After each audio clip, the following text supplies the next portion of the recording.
Hey everyone, welcome to this tutorial. Today, I'm going to show you how to create collage art in Canva.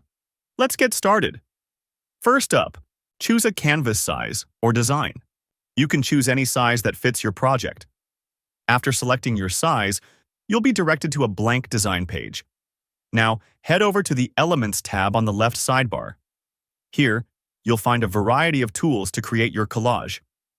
In the Elements section, search for grids or photo frames. You'll see options like 2x2, 3x3, or even custom grids. Choose the one that best fits your vision. Once you've selected your grid, it's time to add your images.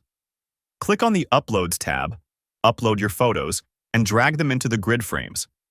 Repeat this process until all the frames are filled. Feel free to customize your collage. You can resize the images, adjust the spacing, or even add filters to give your collage a unique look. And that's it.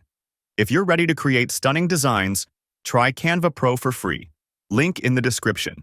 If you find this video helpful, don't forget to subscribe to our channel for more tutorials. Thanks for watching.